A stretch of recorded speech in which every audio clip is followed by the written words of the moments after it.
How you doing today, Ben? I'm doing well, mate. Thank you very much for having me on. My absolute pleasure. One of my favorite books is Simon Sinek's Start With Why. So one of the questions I ask all the guests who come onto the podcast is, why do you do what you do? So fire away.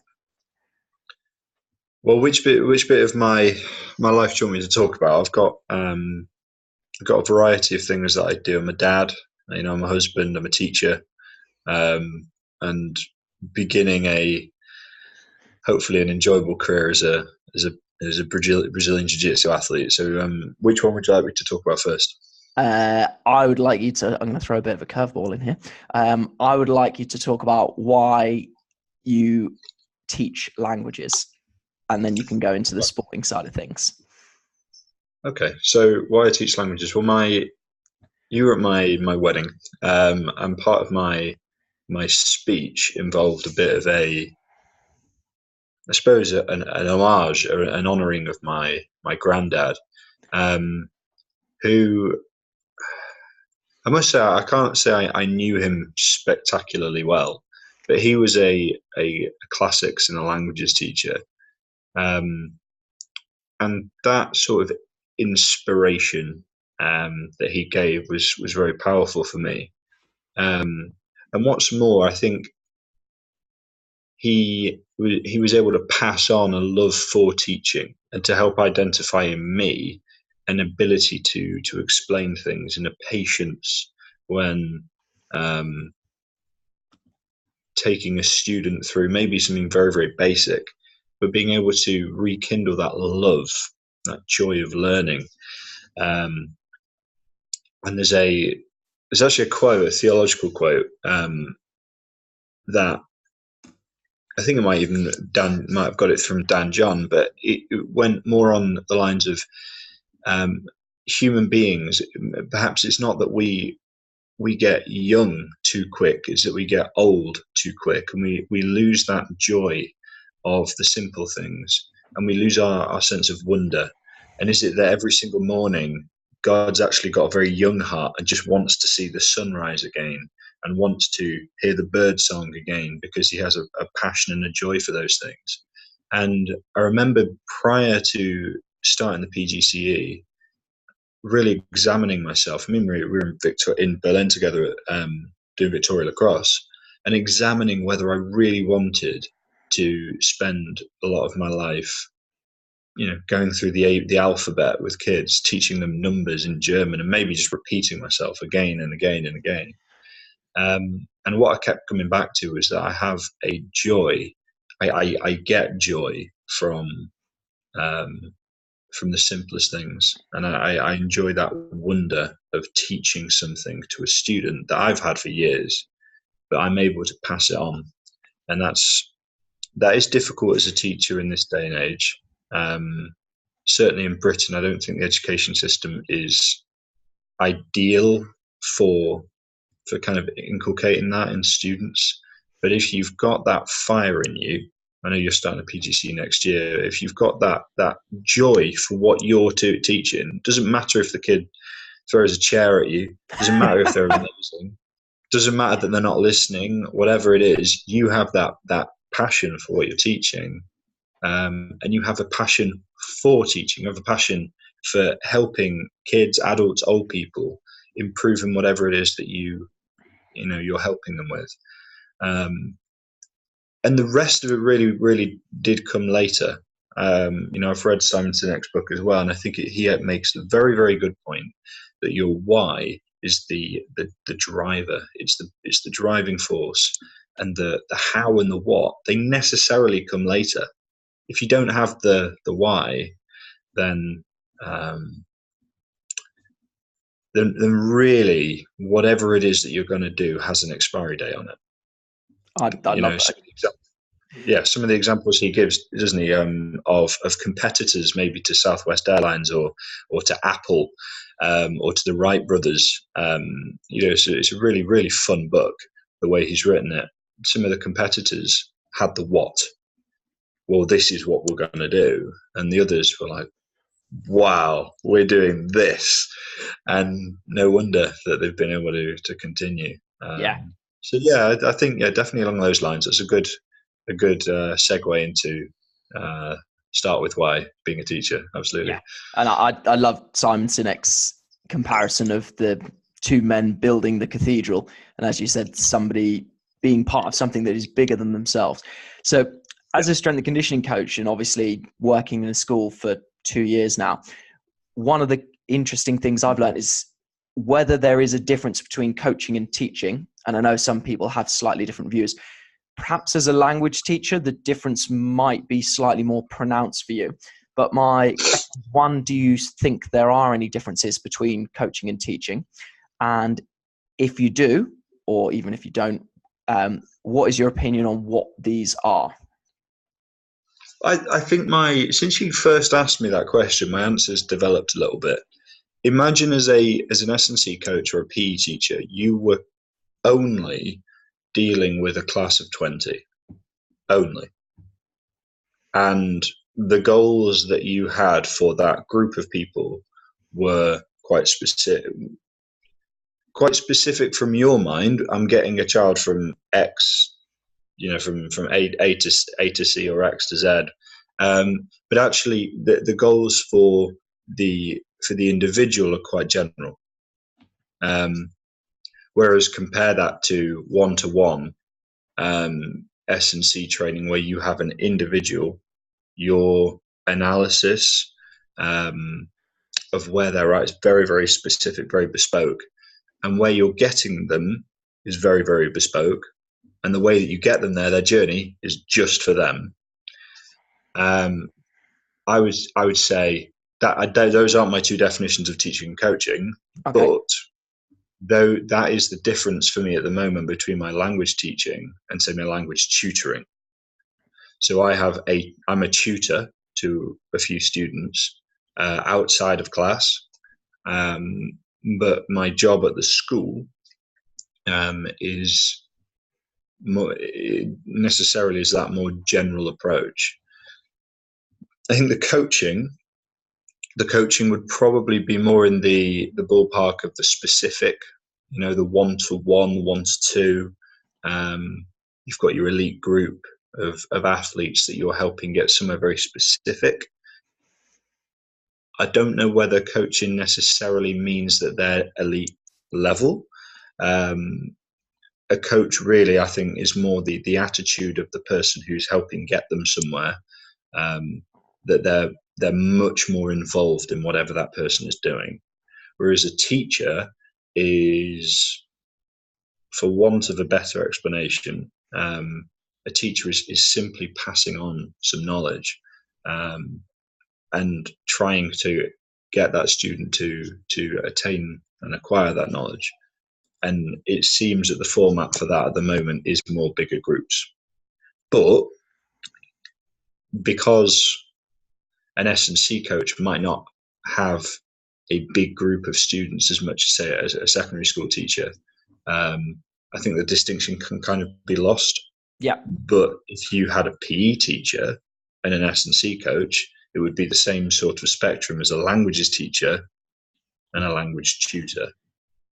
That's a really nice description. I obviously never thought of it in that way. Obviously, for me, coming into a school environment, it was interesting because I'm like, right, I can plan a strength and conditioning program. And obviously, I have the tools in my toolbox to teach the physical movement skills and obviously regress and progress movement. But as you said, that approach as to how specific can you actually be at a general level, it's certainly an interesting contrast.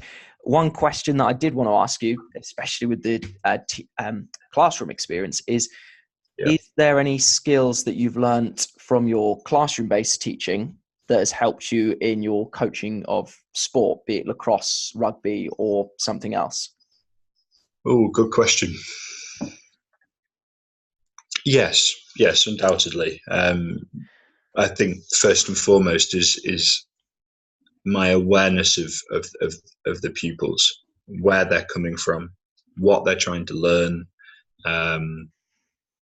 I would rarely go out onto a sports field now and just say, right, let's just kick the ball about.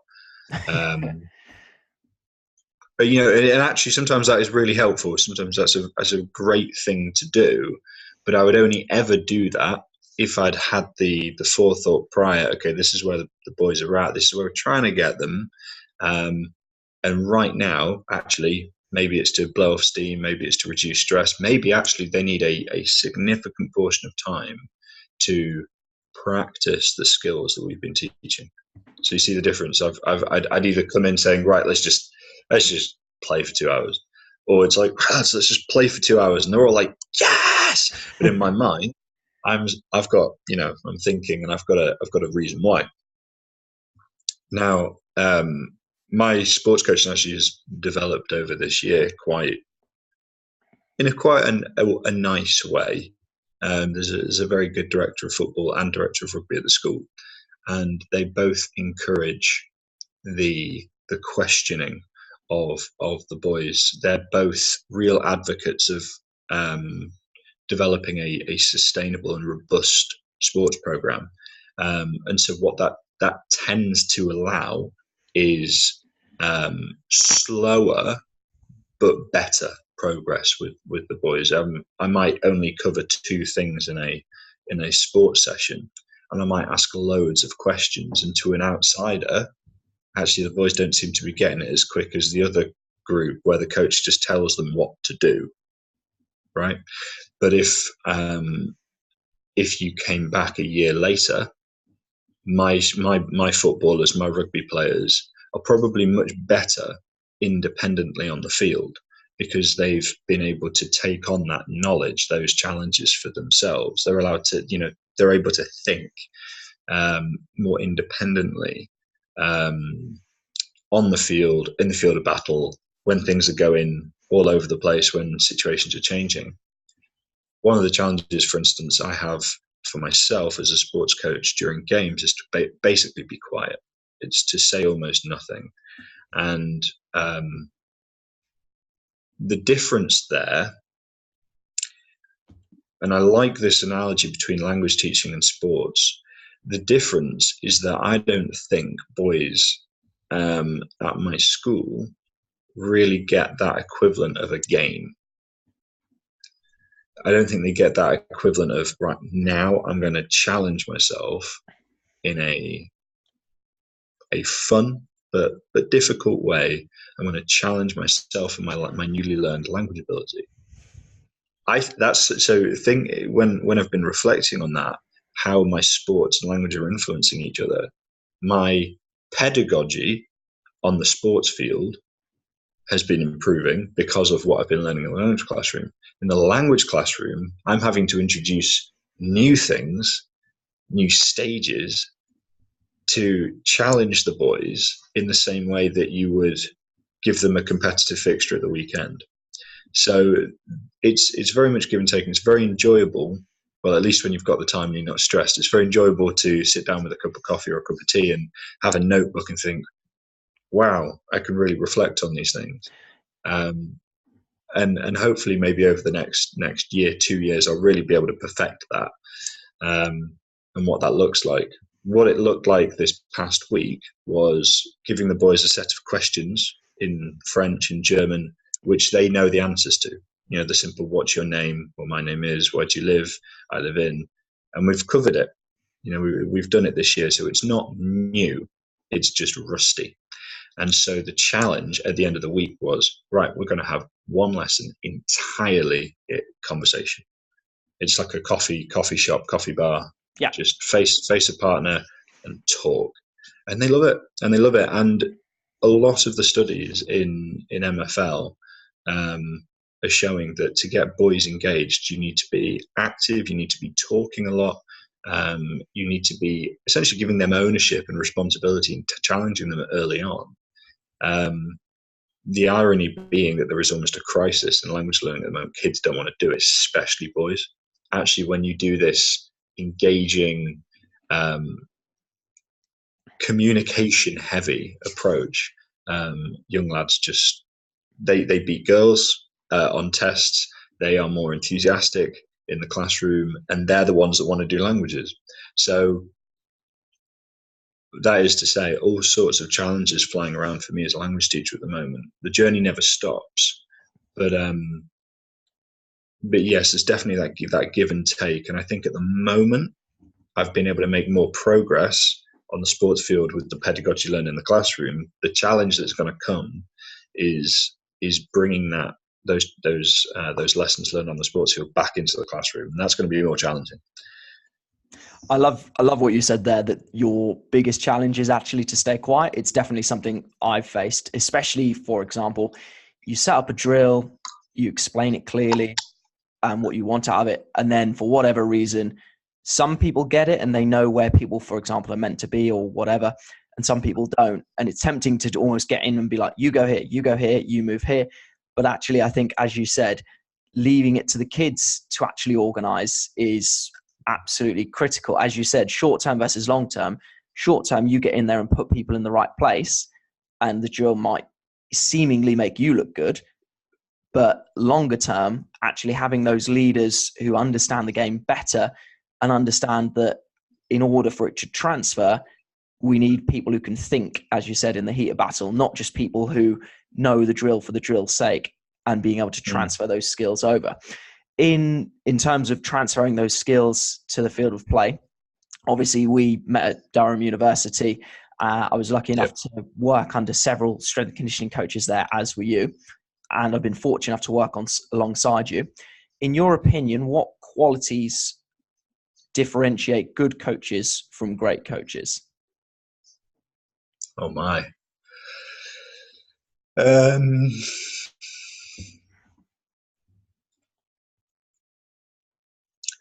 I think the first one's going to have to be a sense of humour, but not a sense of humour that pulls people down. Maybe the best coaches seem to have that presence which encourages everyone in the room. Everyone feels boosted because of the positivity and the humour that said coach is bringing.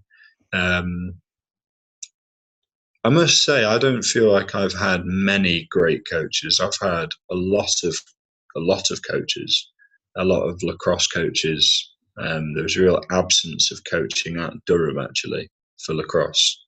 Something that I look back on with real frustration, because my goal at Durham was to become world class, and it was just very, very difficult to do that without a coach there.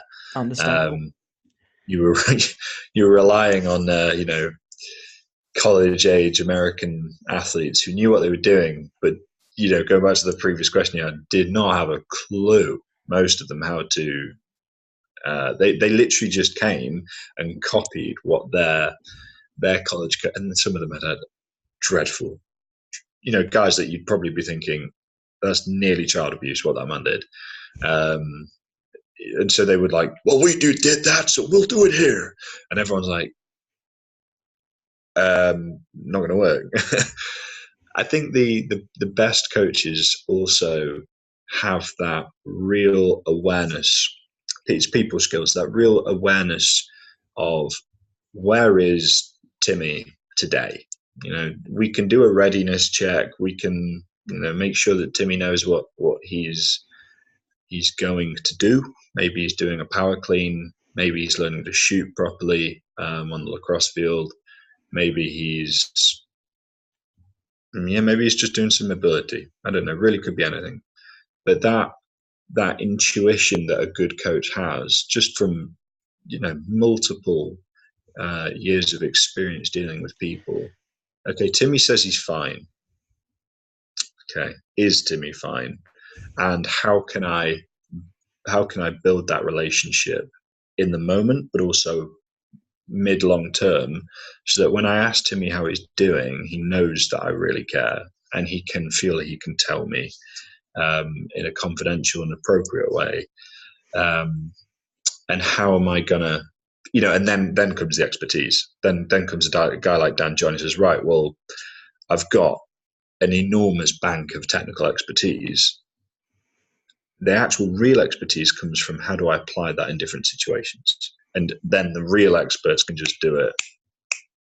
So maybe Timmy's come in and he's had an argument with his mum. He's not had any good food that morning. He's sleep deprived. He's not drank any water. Maybe what Timmy really wants is just to go shoot some 3-pointers on the basketball field and have a cup of coffee afterwards and a glass of water and a nice lunch. Right? I mean, an S&C coach might be sitting there going, that's not my job. Not my job at all. However, if it's appropriate, you obviously can't do this all the time with every single student. But if it's appropriate, then actually, yes, it is your job. If you're the person there when a situation occurs and you're the first responder, it doesn't matter if it's a school shooting or it's first aid or it's a student that needs your help. You're the one with responsibility. You need to react. You need to respond. So on the other hand, you might have Timmy comes in and he is just lit. He is on top of the world. For whatever reason, he thinks he's Hercules. He is Zeus that moment. And actually, he could probably smash every single record he's ever set in the gym, and he'll come in the next morning and be fine. And maybe his self-esteem could use a great boost. Maybe actually you need to just be like, all right, Timmy, come. You are human. Just remember, let's not. But again, being able to do that ego check in a really kind, compassionate way, that comes with time. It comes with observing the greats. But yeah, I think those would be maybe the qualities that I would say either I've had or I've really wanted in a good coach, and that I strive to have in myself as a result.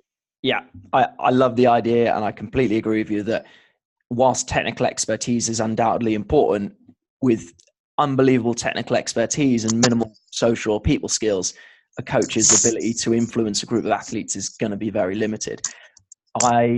In my own coaching, I do tend to reflect on my social interaction and how well that's gone. What other assessments or reflections or questions do you use to evaluate your own coaching practice? And do these differ at all when you evaluate your own teaching practice, say in a classroom?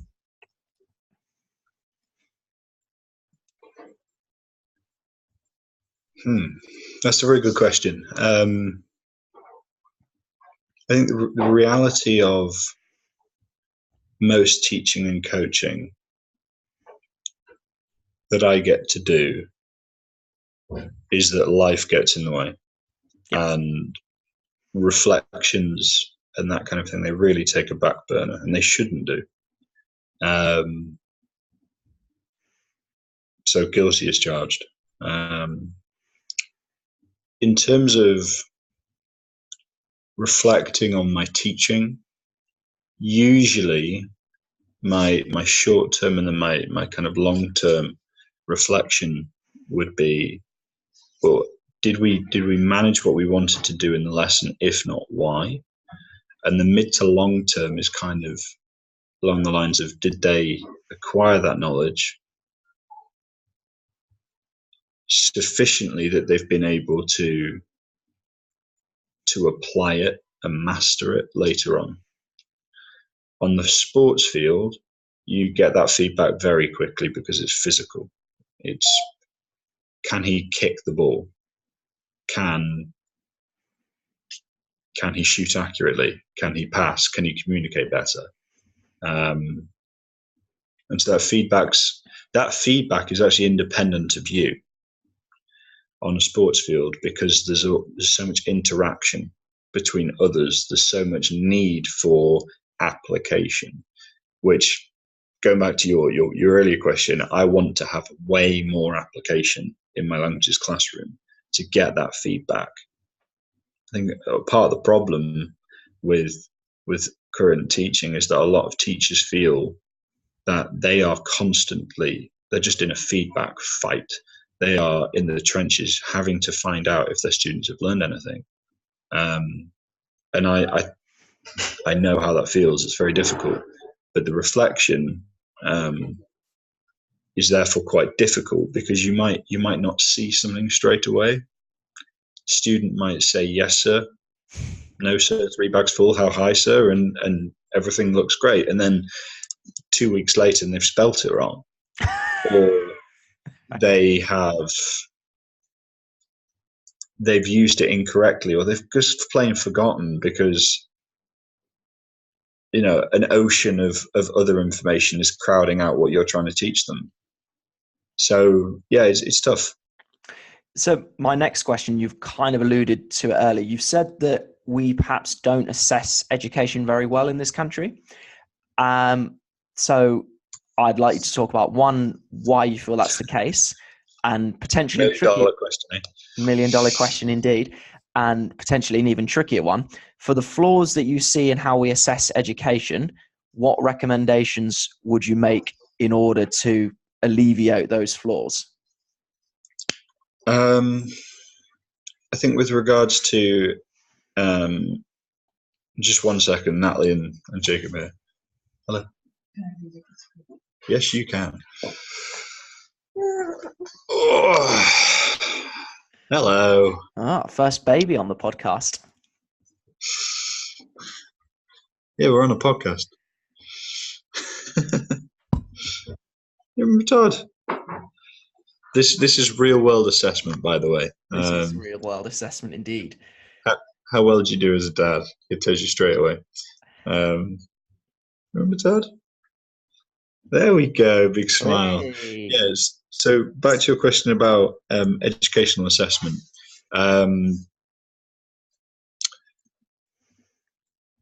mean, there are as many theories as there are, specks of sand on a beach, really. My character is very much go out and do things, go out and let's see some real practical, real world application. I think that makes me a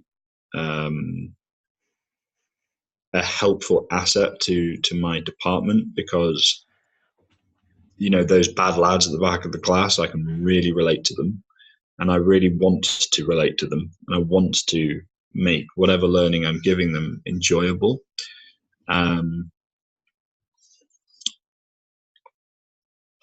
I think a real detriment of educational assessment at the moment is that lack of real world application. Yeah, I couldn't agree more. I think a lot of students, myself included, become immediately disengaged with certain subjects or the way they're taught, simply because even at a young age, they're like, when am I possibly ever going to use what you're teaching me?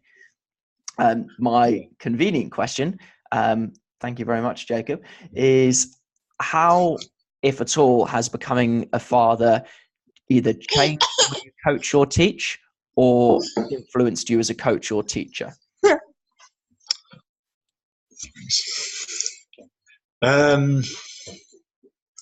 Well, being a dad is immensely easy compared to being a mum. Brownie points from you there, mate. Well done. An homage to my wife. But being a dad is, I think, more about,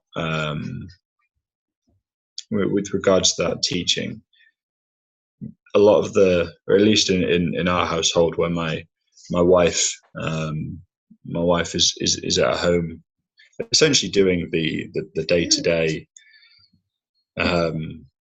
raising of our son whilst I'm at work.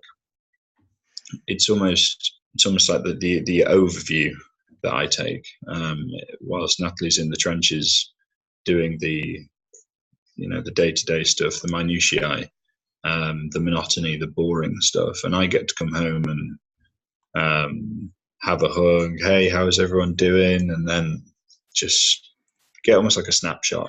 It's the equivalent between a 4-hour rugby game and seeing a 20-minute highlight reel. That's, at the moment, that's the difference. It will change, but that's the difference. And I think how being a dad has affected how my teaching and my coaching is that awareness of just the sacrifice my wife makes raising a superhero. It's what I always say when people say, what does your wife do for work? And I say, oh, she raises superheroes. Because I'm just so sick of people denigrating stay-at-home mums. I think they're the hardest working people on the planet. And I think they're amazing. Props to women that do other things, but I'm sick. I'm just making my stand here. I'm really tired of people talking down on stay-at-home mums. So I just kind of tongue-in-cheek say, yeah, she's raising a superhero. I like that. Yeah, I've gone around the house a little bit to answer your question. To answer your question, how has being a dad affected my teaching, my coaching? It has made me very, very patient in terms of identifying when a student has a real need and is really struggling, and the struggle is real. And they just, you get a father's heart. If you really want to be a teacher, especially a teacher to younger kids and boys, you have to have a father's heart for them. You have to care. I think humans are at their best when we care for one another, but particularly I think men and young lads are at their best when they care for one another in a way that isn't, My Little Pony and that kind of thing. It's more, I'm with you and I've got you, and we can do this together, and together we're stronger. That kind of reinforcement of one another is helpful. And again, we keep going back to this theme. That doesn't work if boys don't have somewhere to apply it. So boys need a mission, I think, and boys need somewhere to really that test for whatever they've learned or whatever they're trying to do. They need that rite of initiation to prove that they've got it and that they can do it. And I think it's very metaphorical, very symbolic for young men. I have by no means mastered that. I am level 1 of 100. But that's my passion, really, for now. That's my passion now as a dad, seeing where these young lads are at, being able to teach them something, but also be there for them in a way that they need. And the reality is that most lads will just happily take. And it's not that they're being selfish, they're just completely oblivious to whatever it is that you're trying to do or whatever it is you're giving. But, you put your chips down in the hope that one day you've really helped them in a way that they realize all of a sudden. It's a tough question, Todd, to be honest. Yeah. Have I answered that in a way? I don't think I answered that sufficiently, but no. That's what comes to mind. I think, as you said, that added patience, especially as you said, when you're teaching kids, whether it is the ABC equivalent, as you said, having that patience. And for me, what I'm getting across from that is that becoming a dad has made you more patient.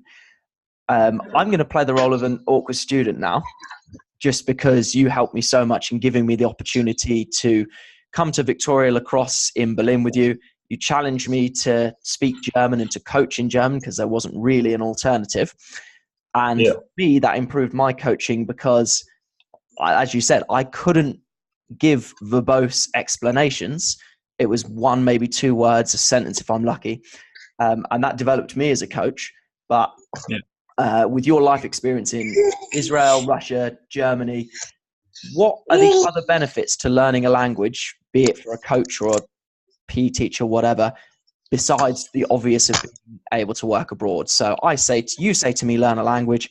I say to you, I have no intention of working abroad. Sell me languages. Go.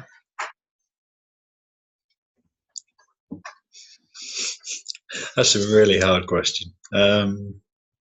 Sell you languages even though you don't want to use them. Right.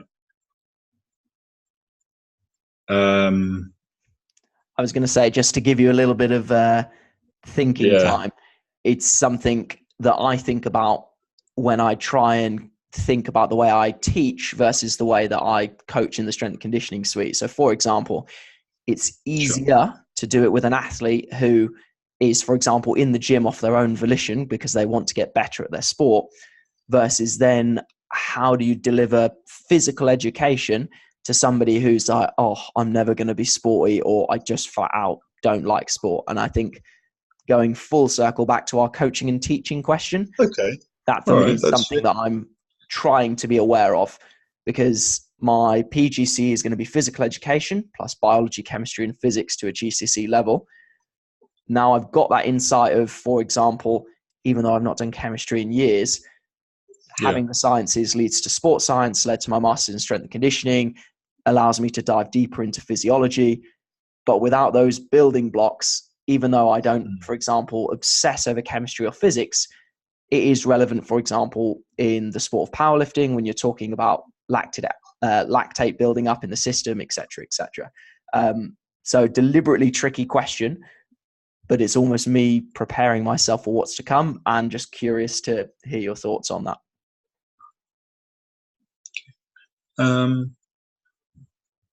I suppose with the two examples you gave, you've got an athlete who wants to defeat the world and be a world champion. You've got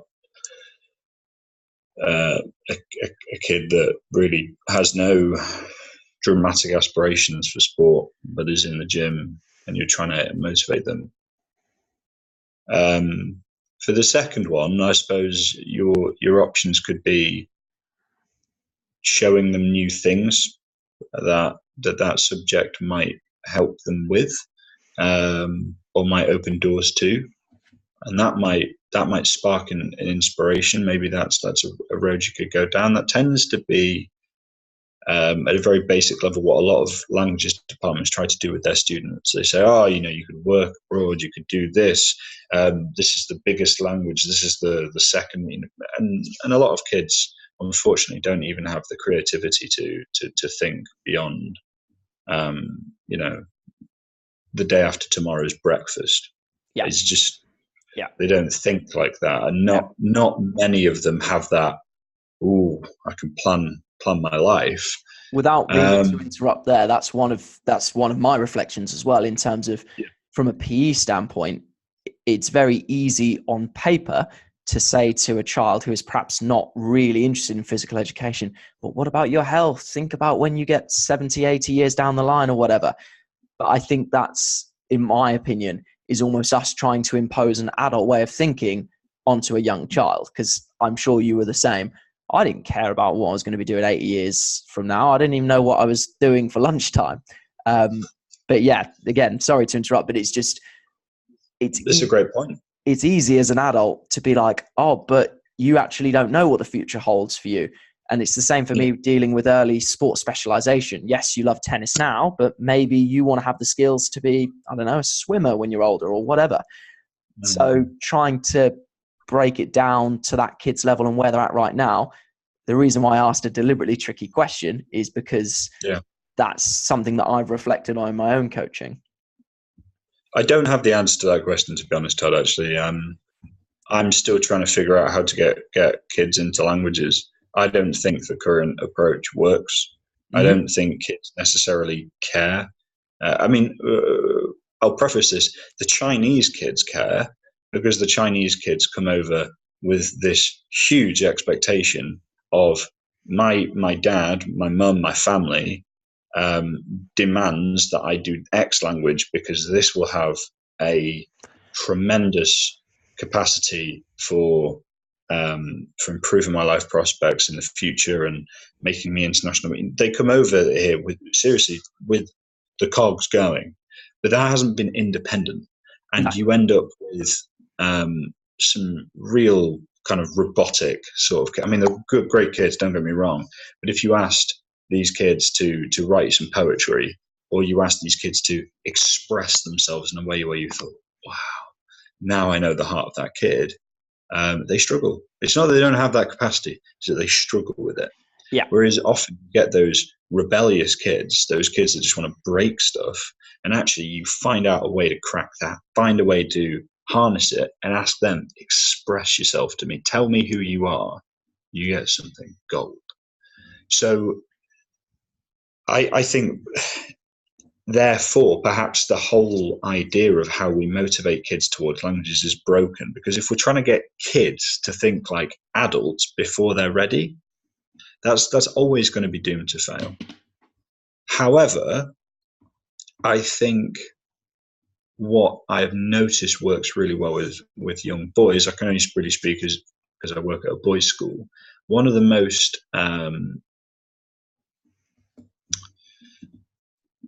hotly anticipated events in the MFL department calendar is the Linguistics Olympiad, and this is a competition where teams of students sit down and they try to crack linguistic puzzles. So they might get given a text in Japanese, and they are given a few clues, and they have to work out what the text means and then answer some questions. They love it. They get given ancient Aboriginal languages or really obscure Malaysian or Indonesian languages which have 400 speakers, or an extinct Maltese language, and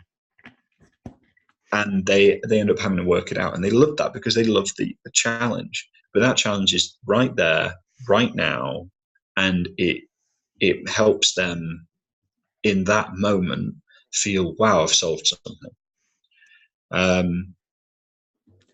I suppose you could sell it confidence building. I suppose you could sell it, you are going to improve your brain capacity because bilingualism improves the plasticity of your brain. Your brain function is heightened. You are basically it's like getting an upgrade on your brain if you do a language.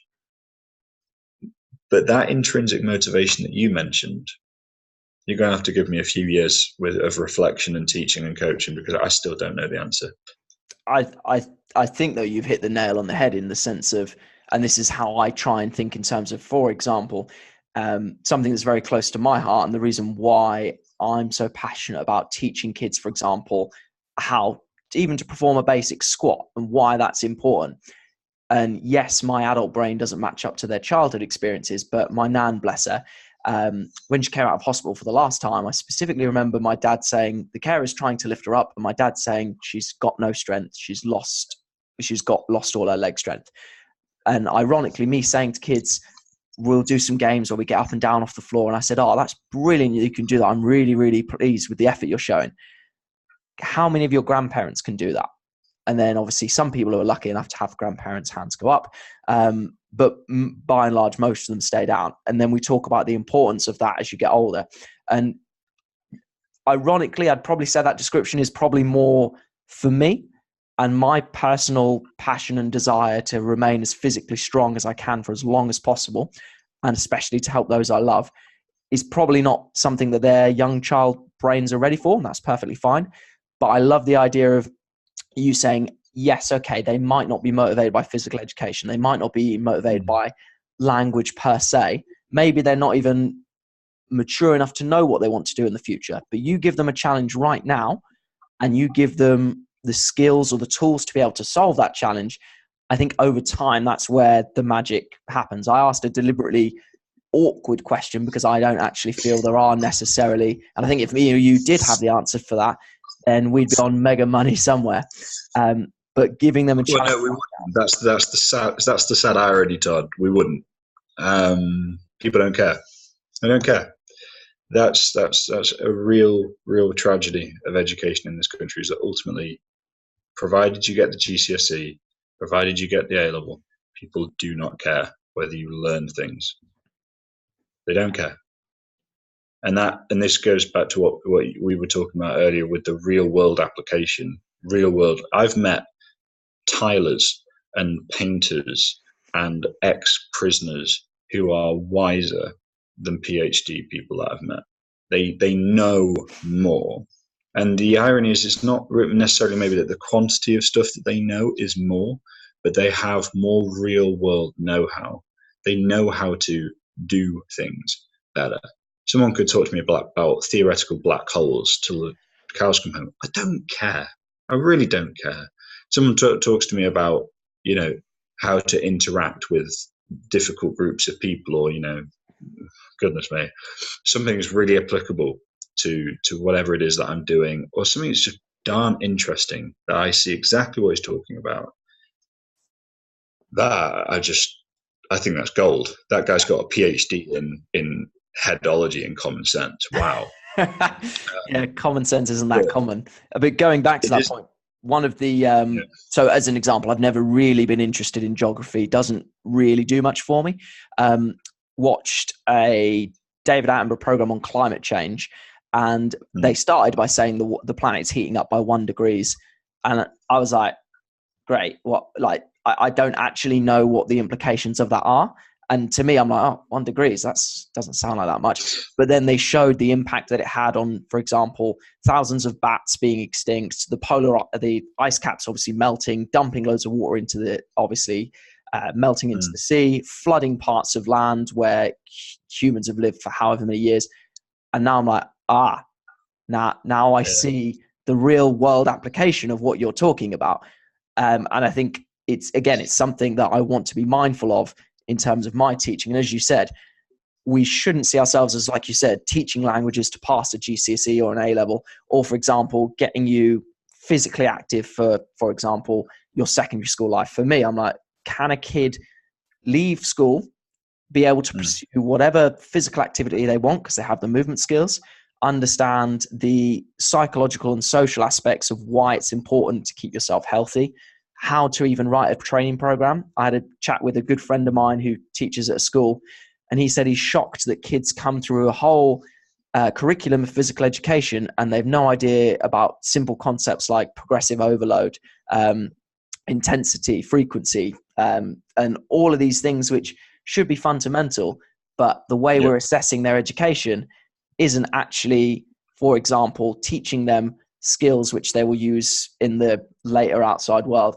I think this has been absolutely superb, mate. I'm going to finish up with last couple of questions and this doesn't have to be language related, doesn't have to be strength conditioning related, wherever you feel you would derive most enjoyment or personal development from. If you could recommend one person for me to speak to or one person for me to follow on social media, who would that person be and why? Oh my. I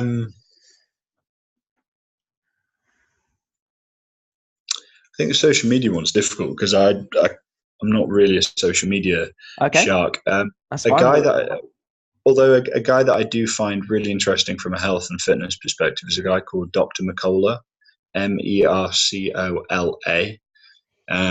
he's produced some great content, and he's not really new agey or anything like that, crystals and whatnot, but he is in a very, very honest and analytical sort of way, conscious of the benefits of certain aspects of alternative medicine, preventative medicine as well as